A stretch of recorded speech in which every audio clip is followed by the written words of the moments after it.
Cool Guy Drive Car Fast. Hello, I'm Ryan Donato. Hello, welcome to their hard review, and I am here, of course, to talk about F1 Trademark, the movie. Wow, what a month for dumbass titles, huh? I mean, I'll take a trademark and the movie in the title of a movie over From the World of John Wick, Ballerina. I do have this admiration for movies that do include the word movie in the title. I think that's a fun game of the list of movies with movie in the title. This is one of the better entries, I would say. F1 is a intense, fun ride, man. It's Joseph Kosinski who knows how to make a slick and intense looking movie. He is a technical master out there, and with the racing sequences in this movie, it's very, very clear. I really love the way that they show these races. As someone who doesn't follow F1 or racing whatsoever, I felt like I was able to understand what was going on, to understand the strategies that were being used and the problems that the characters were facing in the scenes, where I feel like I could normally be very alienated by all of this stuff because it's all very intense and science related and complex. I love the shots where they put the camera on the side of the car. Sometimes they put it in the front of the car, on top of the car. You get all different perspectives of the race, and which is why you go to a movie like this. You want to see, especially after Joseph Kosinski did Top Gun Maverick, which the best part about that movie was how he filmed the flying sequences. So here getting to do that same type of thing, but with the F1 cars, is a really exhilarating experience. I imagine watching this in 40X would be a lot of fun. I saw it in IMAX, so it was so loud and huge and big, and the score, the Hans Zimmer score, was really awesome. Brad Pitt is just a professional movie star. He does such a great job every single time out there. Even in bad movies, he still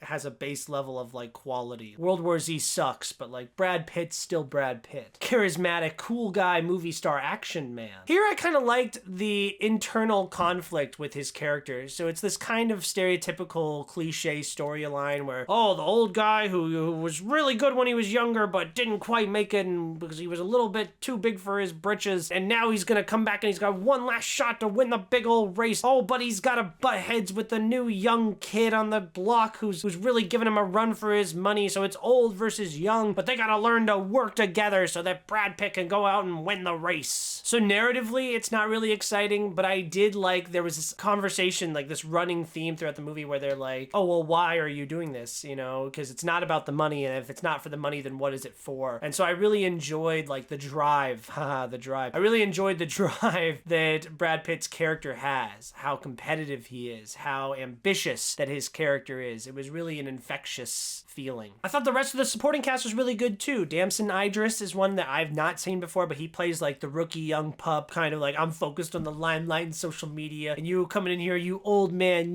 this is my team, don't you know, and I'm gonna really assert myself as the young pup. I liked him a lot. Carrie Condon I thought was very good. I liked that she was a good match with Brad Pitt. I felt like they had good chemistry and fit together really well, and she's just a wonderful actress with the most personality in the world. I'm still shocked she never won the Oscar for Banshees of Inisherin. I think she's totally due. She's gonna get one day. I don't think this is it, but Javier Bardem also does a good job. He's kind of the CEO, big business guy that kind of gives Brad Pitt the chance, and he owns the company and he's really invested in it working out. It did just feel like a giant commercial for Formula One racing. My buddy had a funny statement after the movie where he was I can't wait for the NFL movie. That's kind of true because this is just, a movie about the league saying, hey, you guys should watch this league. It's popular and important. It's cool. Look at it, Brad Pitt and the cars, and it's so fast and loud. I'm not a huge car guy, but I still found the majesty in this movie. I think that it'll do really well, not only domestically, but especially internationally. I do think that it's got a lot going against it in the sense that a week later is the new Jurassic World movie, then a week after that is Superman. So I don't know, maybe I would have pushed this up about a week because I'm not really afraid of competing with How to Train Your Dragon. I guess maybe they cross over demographics with Ballerina, but that's doing really poorly and you could have saw that coming. And then Mission Impossible doesn't have crazy legs, but we kind of knew that after what Dead Reckoning Part 1 didn't really blow us out of the water box office wise. And yeah, it's still doing solid, and this is a very similar type of movie. Cool guy, action, old man, movie star, action, cool guy, gets the girl, does cool stunts, action fun. There's a cliche type scene in these type of movies that happens twice. They try to press that button twice, and it's you can't press that button twice and then not follow through on it. That's one thing that I think Joseph Kosinski has a really big problem with. I don't really think he understands the true weight of the stakes in these big movies. Like Top Gun Maverick, one of my major problems with that movie is it really tries to ride off the coattails of the groundwork that was laid down in that first Top Gun movie. That first Top Gun movie is really great because there's a really tragic thing that happens. And that's what really rallies everyone together. You know, you have to go really far down to go really far up, you know, kind of roller coaster mindset here. And then in Top Gun Maverick, they're like, oh, remember how sad it was when Goose died in the original? Oh my gosh, man. Yeah, no, it's still sad, huh? And we never get a sacrifice or a loss that hits quite as hard as it did in the original movie. And I feel like that we have the same thing here. So there's two major things, like, what do you think would happen in this type of a movie? I'm not going to spoil it. But like a tragic thing happens, and I thought they were going all the way with it, and they don't at all. And I was like, oh, well, that's kind of like a huge missed opportunity, because I really felt it in the moment when it was happening. I was like, oh no, I can't believe this is happening. But then it's like, oh, no, I'm okay, actually.